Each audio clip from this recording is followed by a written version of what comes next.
Maganda na ang panahon pero hindi pa humuhupa ang baha sa maraming lugar sa Pangasinan at Tuguegarao. Si Pangulong Bongbong Marcos naman nangakong bibigyang prioridad ang rehabilitasyon ng probinsya ng Catanduanes. Magbabalita, Simon Gualvez. Nagmistulang extension ng ilog ang kalsadang ito sa barangay Songkil sa bayan ng Santa Barbara, Pangasinan. Mataas pa rin kasi ang tubig ng Sinukalan River matapos manalasa ng bagyong Pepito, kaya baha pa rin sa mga bahay.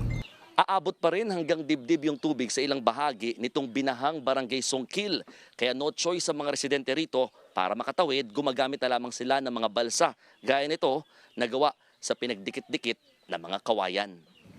Ang ilan, biniyak na drum naman ang gamit. Sabi ng ibang residente, basta may second floor at matatanggap na ayuda, okay lang sa kanilang manatili sa lugar. Sanay na kami dito. Sa amin, pag ganitong kuwaba, sanay na kami dito, hindi na kami umalis. Bakit ho? Gawa ng mga area namin dito, mga hayop. Hindi naman maalong. Pag malakas ang amin, saka na sila siguro. Ganito rin ang sitwasyon sa barangay Lumbang sa Kalasyaw, Pangasinan. Pangamba lamang ng ilan, Na ano yung paa, hindi magkakapalipong ka.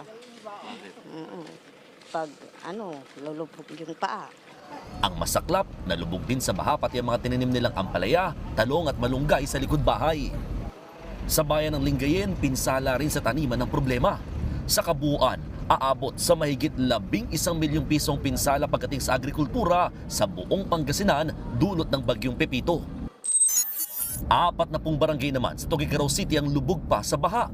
Umaapo pa rin kasi ang Cagayan River. Nasa 4,000 lumikas. Pero ang ilang taga-barangay Gosi Norte, hindi maiwan ang mga alaga nilang hayop. Bukod sa ulan, nagpalalaraw sa bahang pagpapakawala ng tubig mula sa Magat Dam. Now is the worst among all the 6 typhoons. Kasi talagang tumaas ang tubig. And we have so many communities underwater, not to mention even the livelihoods of the other sectors are affected kahit pa hindi sila nabaha. Inikot naman ni Pangulong Bongbong Marcos ang Catanduanes na unang tinumbok ng super bagyong Pepito. Kita mula sa himpapawid ang mga nagtumbahang puno at mga nawasak na bahay. Ayon sa Catanduanes Provincial Government, aabot sa halos 15,000 bahay ang nasira ng bagyong Pepito. Napakalakas po ng tama ng Pepito at kayo ang nauna nung kami nasa Maynila at tinitignan namin ang sitwasyon dito sa inyo ay talaga ang naging problema dito ay yung hindi masyado sa ulan ngunit ang lalakas ng hangin. Tandang-tanda pa raw ng mga nasalanta ang hagupit ng super bagyo sa kanilang lugar. Pumasok ang dagat sa amin. Saan ba kami pupunta? Medyo kinabahan din kay ang lakas ng hangin, pati yung tubig, malakas din. Nakatanggap ng food packs mula sa Department of Social Welfare and Development ang mga nasalanta. Pangako ng Pangulo, uunahin at bibigyang prioridad ang kanilang rehabilitasyon.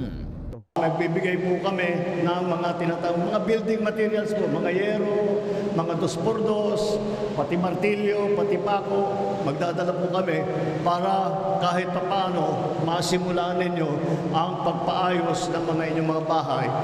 May dala rin ng Pangulo na 2.5 million pesos cash assistance. Bukod pa yan sa 50 million pesos na halagang tseke na binigay ni PBBM sa LGU.